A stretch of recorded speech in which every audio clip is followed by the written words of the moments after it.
Buongiorno, buona domenica e benvenuti a questa edizione di TG Sicilia, i titoli del nostro telegiornale. Notte di fuoco in un'azienda di noleggio mezzi alle porte di Pachino nel Siracusano. Si segue la pista dell'intimidazione.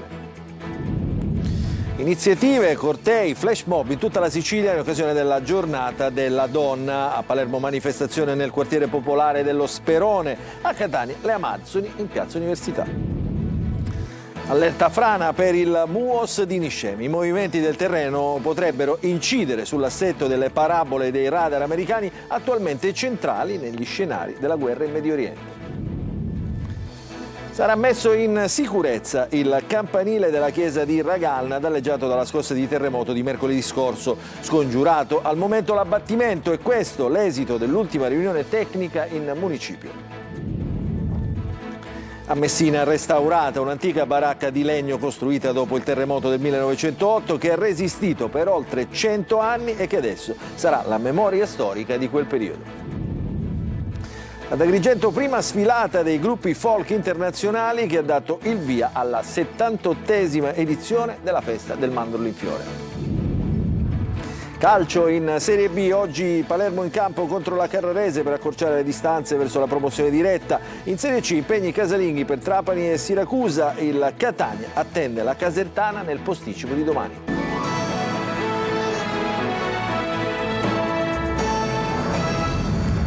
Ancora buongiorno, apriamo con la cronaca, il nostro telegiornale. Notte di fuoco in un'azienda di noleggio mezzi alle porte di Pachino nel Siracusano. Sono state distrutte le 3 uniche piattaforme aeree dell'azienda Victory Servizi. Indagano i carabinieri, potrebbe trattarsi di una intimidazione. Il servizio di Francesco Aloi.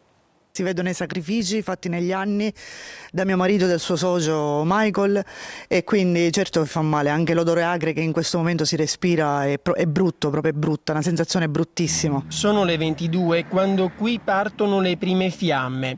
Un incendio distrugge questi 3 mezzi, le uniche piattaforme aeree della Victory Servizi alle porte di Pachino nel Siracusano. I malviventi sarebbero arrivati dal retro. Sono venuti da dietro dove appunto non ci sono telecamere, non potrebbe mai scattare l'allarme venendo appunto dalla campagna. Nonostante questo, però, le telecamere potrebbero avere ripreso chi ha fatto tutto ciò. Il liquido infiammabile, probabilmente benzina, lanciato da quel muro, poi le fiamme.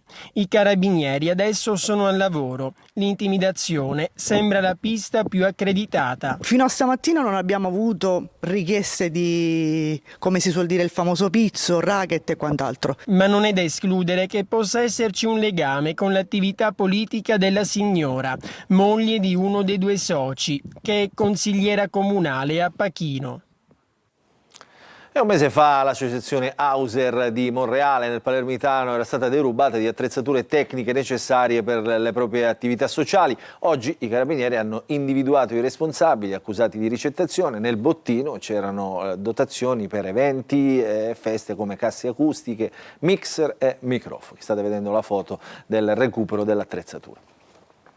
E oggi 8 marzo, giornata dedicata alla donna, si susseguono le manifestazioni e gli eventi in tutta la Sicilia. Noi siamo stati in uno dei quartieri più difficili di Palermo, lo Sperone. È andato per noi Marco Gullà.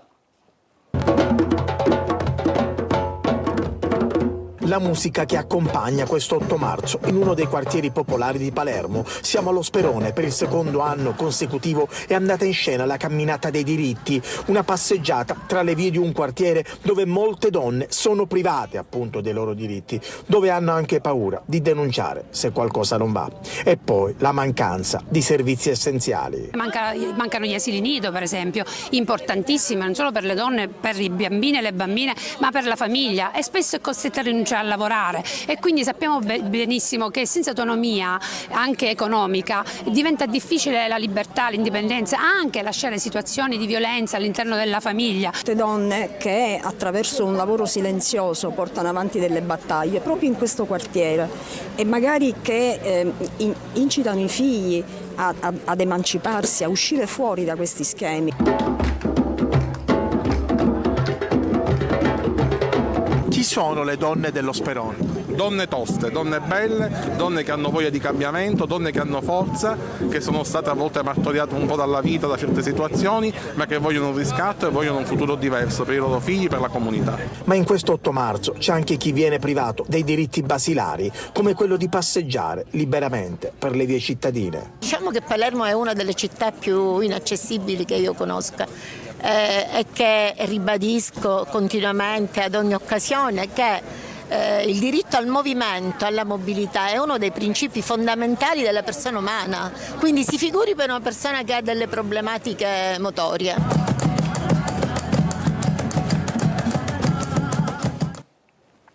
A Catania adesso, dove oltre 150 artisti, proprio in occasione della giornata internazionale per la donna, hanno dato vita ad un flash mob in piazza Università per abbattere i pregiudizi e per dire no ad ogni violenza di genere. Il servizio di Emanuela Corsi.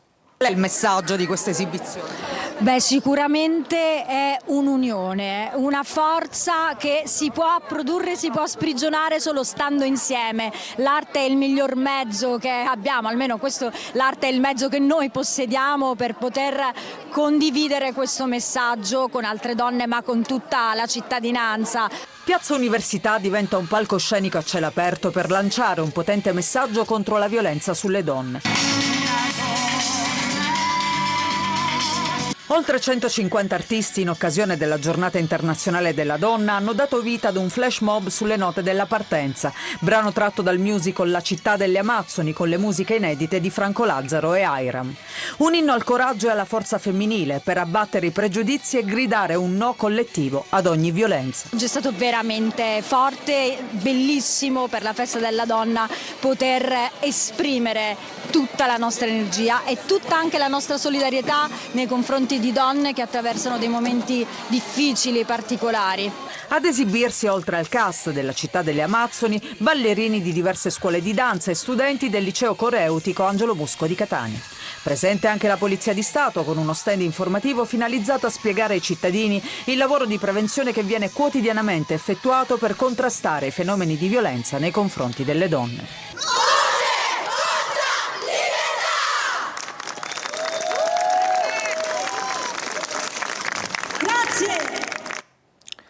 E adesso andiamo a Niscemi perché un possibile smottamento del terreno nell'area della base statunitense riaccende le polemiche sul MUOS.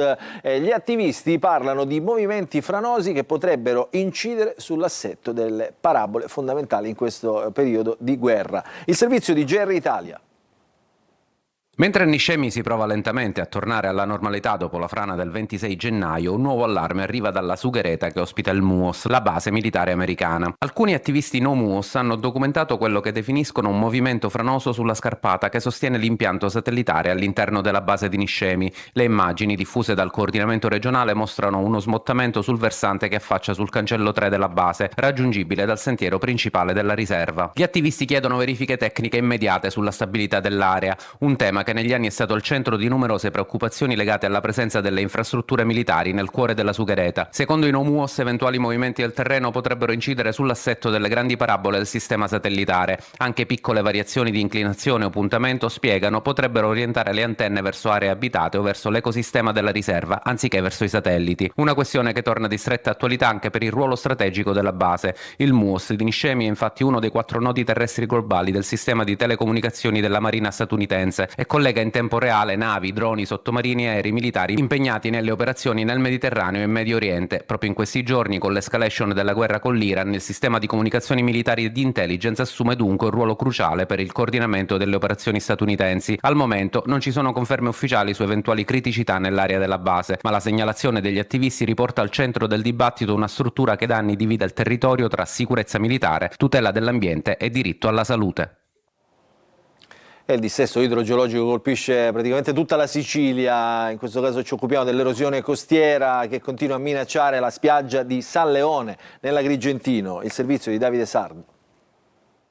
Il mare continua ad avanzare e a mangiare la spiaggia di San Leone. L'erosione costiera non si ferma e adesso a rischio c'è un'altra porzione della duna sabbiosa lungo il Viale delle Dune, uno dei tratti più delicati del litorale agrigentino. A lanciare l'allarme è ancora una volta l'associazione ambientalista Mare Amico, che da anni documenta il progressivo arretramento della costa. Le mareggiate e l'azione costante del mare stanno erodendo la spiaggia e minacciano anche il piccolo boschetto che costeggia il viale. Non solo ambiente dunque, ma anche infrastrutture e sicurezza del territorio. In passato, proprio lungo questo tratto, l'erosione ha già provocato cedimenti e danni alla pista ciclabile e alla strada. Secondo Mare Amico, gli interventi promessi da Comune, Regione e Ministero dell'Ambiente per contrastare il fenomeno tardano però ad arrivare. Da qui l'ennesimo appello alle istituzioni. Servono misure urgenti per salvare la spiaggia più importante della città. Adesso andiamo a Raganna, il centro del forte terremoto di mercoledì scorso. In paese continuano i sopralluoghi e nelle ultime ore arriva una notizia tanto attesa dalla cittadinanza. Il campanile della chiesa della Madonna del Carmelo non sarà abbattuto. È andato per noi a Raganna Tonino De Mana. Si è iniziato a ragionare come mettere in sicurezza il campanile. Mettere in sicurezza, non abbattere? Assolutamente no, la prima fase è proprio mettere in sicurezza perché ci sono danni sull'aguglia. Il campanile della chiesa Madonna del Carmelo non sarà abbattuto, lo annuncia con sollievo il sindaco Nino Caruso dopo una serie di riunioni ed incontri tra protezione civile, vigili del fuoco, soprintendenze e tecnici del comune di Ragalna. La notizia alza il morale in un paese che ancora pensa e ripensa alla scossa di terremoto di mercoledì mattina. Nessun morto, nessun ferito, ma tanti danni alle strutture con sopralluoghi che si susseguono e che non si fermano neanche in questo giorno di festa. Così, tra mezzi che vanno e vengono facendo la spola tra il comune, piazza Cisterne e piazza Santa Barbara, luoghi maggiormente colpiti dal sisma, c'è spazio anche per un banchetto per la vendita delle mimose. Oggi si cerca di tornare alla normalità, il banchetto con le mimose, festa della donna, un po' una domenica particolare però per Ragalna. Sì, un po' particolare, si sta riprendendo anche per i danni, ci sono delle famiglie che hanno la casa che non è agibile. Abbiamo passato una settimana piuttosto difficoltosa, ho sentito molte scosse sismiche, però francamente forti come questa sinceramente non ne ricordo nemmeno io. Anche il Palazzo Municipale presenta segni visibili, in queste immagini le crepe nei muri degli uffici. Abbiamo i segni di un evento veramente pesante per la nostra comunità. 2 chiese su 2 chiuse per verifiche strutturali e Santa Messa in un locale attiguo. In piazza e al bar sembra una domenica come tutte le altre, ma con molti più ponteggi e transenne. E apriamo la pagina della politica, mancano 2 settimane al referendum sulla riforma della giustizia e lo scontro tra le ragioni del sì e quelle del no sale di tono. Il servizio di Manlio Viola. Le ragioni del sì e quelle del no in vista del referendum sulla riforma della giustizia del 22 e 23 marzo sono state al centro di un acceso confronto ieri durante la trasmissione Il Punto. Da una parte il capo di gabinetto del ministro Nordio, il magistrato siciliano Giusy Bartolozzi e Felice Giuffrè, componente laico del CSM. Sul fronte del no invece Ilaria Cucchi e Marco Bisogni, magistrato di Unicost. Una contrapposizione netta e a tratti anche dura quella andata in scena. Per Bartolozzi non c'è una guerra fra clan all'interno della magistratura, ma nonostante ciò i toni si sono comunque alzati a dismisura durante il confronto sulle diverse letture della riforma stessa. Invito i cittadini italiani a votare per il sì perché libereremo i magistrati dal potere correntizio, quindi saranno più liberi e in quanto liberi avranno una migliore giustizia per il Paese. Secca la risposta a favore del no da parte di Ilaria Cucchi, che parla di una riforma che serve soltanto ai politici. Non cambierà assolutamente nulla nella vita dei comuni cittadini, probabilmente la cambierà per i cosiddetti cittadini di serie A quali politici. Ma lo scontro è andato in scena anche fra i componenti del Consiglio Superiore della Magistratura. Per Felice Giuffrè, votare sì perché questa riforma completa il nostro ordinamento liberal-democratico, assicurando finalmente un giudice terzo e imparziale di fronte all'accusa e alla difesa. Per Marco Bisogni, magistrato di Unicost, invece non ci sarà alcun vantaggio nella durata dei procedimenti, al contrario crescerà il rischio di errori giudiziari. I procedimenti penali avranno sempre la stessa durata, gli errori giudiziari che vi sono non avranno alcuna modifica da questa riforma, ma anzi devo dire che il nostro assetto attuale genera molti meno errori degli altri a cui si ispira questa riforma. Lo scontro appare evidente e le ragioni delle parti in campo troppo spesso passano dalle ideologie contrapposte più che da valutazioni giuridiche. Adesso a Messina il simbolo dei baraccamenti realizzati per dare riparo alle famiglie rimaste senza casa dopo il terremoto del 1908 sta per essere recuperato. Si tratta di un'antica baracca in legno che ha resistito per più di 100 anni e che adesso sarà la memoria storica di quel periodo. Il servizio di Francesco Triolo. Rappresenta un pezzo di memoria storica per la città di Messina, l'ultima vera baracca risalente al periodo immediatamente successivo al terremoto del 1908. Si trova nella zona dell'Annunziata, è stata costruita interamente in legno e faceva parte dei baraccamenti realizzati per dare un riparo alle famiglie rimaste senza casa dopo il sisma, e ha resistito per oltre 100 anni. Nell'ambito dell'azione di risanamento delle baraccopoli di Messina adesso è stato deciso che quella struttura debba rimanere a futura memoria delle generazioni. A questo mirano i lavori per il restauro conservativo consegnati nei giorni scorsi. Intervento inserito nel piano di risanamento delle baraccopoli coordinato dal commissario Renato Schifani per un importo di oltre 64.000 euro e una durata prevista di circa 3 mesi, punta a recuperare gli elementi originari della costruzione, eliminando le modifiche realizzate negli anni successivi. Un progetto dal grande valore simbolico, ha spiegato il subcommissario al risanamento Santi Trovato, che parla di un intervento importante per restituire alla città una testimonianza della storia e della capacità di rinascere dei messinesi dopo il terremoto. Agrigento torna a vestirsi di colori e tradizioni, al via la 78esima edizione della Festa del Mandorlo in Fiore con la prima sfilata dei gruppi folcloristici internazionali. Servizio.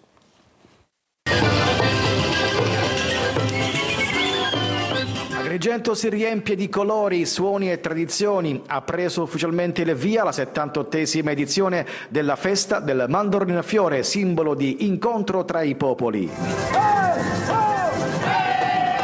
La prima sfilata ha trasformato il centro cittadino in un grande palcoscenico internazionale. I gruppi folk, arrivati da diversi paesi, insieme alle delegazioni regionali e bambini del mondo, hanno animato un corteo festoso partito da Piazza Pirandello e proseguito lungo il centro storico fino alla Via della Vittoria. Costumi tradizionali, danze e musiche popolari hanno subito coinvolto cittadini e visitatori. El folclore maravilloso de nuestro país que recorre todas las zonas, desde el norte de la Guajira hasta el sur, hasta el Amazonas, trayendo este maravilloso legado que nos dejó nuestra maestra, nuestra directora Sonia Osori. Per noi essere al Mandorlo in Fiore è un motivo di vanto e di prestigio. Portiamo un messaggio di pace, amore e fratellanza. Un viaggio tra culture e tradizioni diverse, unite dal linguaggio universale del folklore.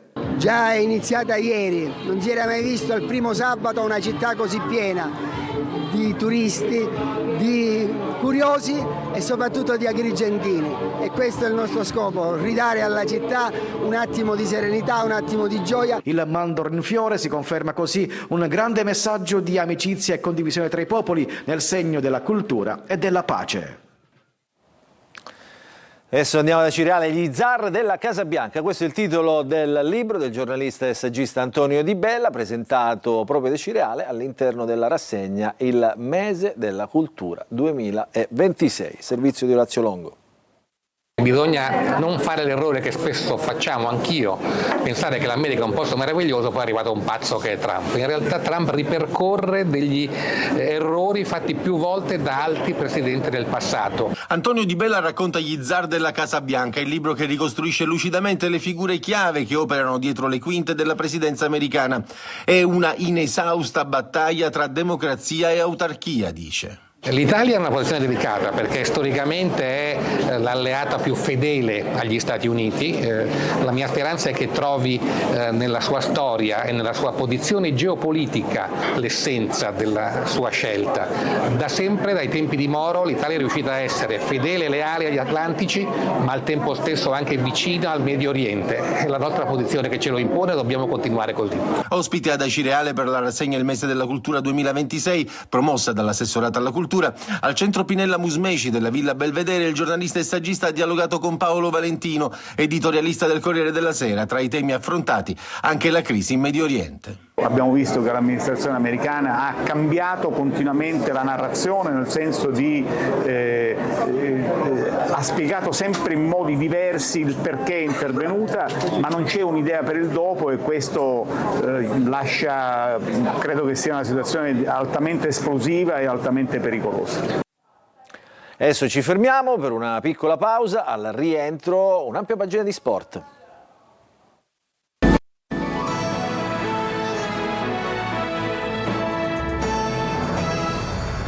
Rientriamo in diretta nella seconda parte del nostro telegiornale, apriamo la pagina dello sport, del calcio, perché alle 17:15 il Palermo, siamo in Serie B, scenderà in campo contro la Carrarese a Carrara. Palermo che vincendo potrebbe accorciare sul Monza, secondo in classifica, che ieri ha perso contro lo Spezia. Il servizio di Marco Gullà. È una partita importante, difficile come tutte in Serie B, ma insomma abbiamo mai la convinzione che le gare dipendano da come le affrontiamo noi. Il Palermo oggi pomeriggio a Carrara ha una grande chance. La sconfitta di ieri del Monza alla Spezia offre ai rosanero la possibilità di avvicinarsi alla zona promozione diretta. Una vittoria contro una Carrarese comunque in forma permetterebbe ai siciliani di arrivare a -3 dai brianzoli, secondi in classifica. L'approccio mentale deve essere il solito, le partite vanno aggredite, vanno comandate, e l'altra sera dopo 2 minuti avevo capito che avremmo vinto, al di là della gara che poi è stata.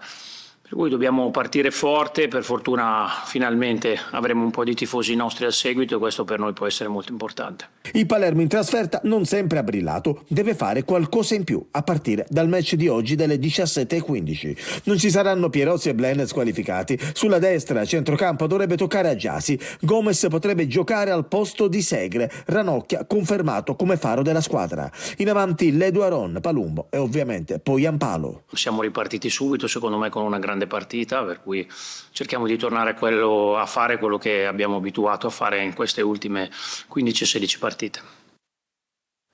Adesso in Serie C per il Catania c'è da riscattare la sconfitta di Benevento, che ha fatto dire praticamente addio ai sogni di primo posto per i rossazzurri. Così la squadra si presenterà alla gara di domani sera contro la Casertana al Massimino con tanta voglia di ripartire. Il servizio di Francesco Triolo.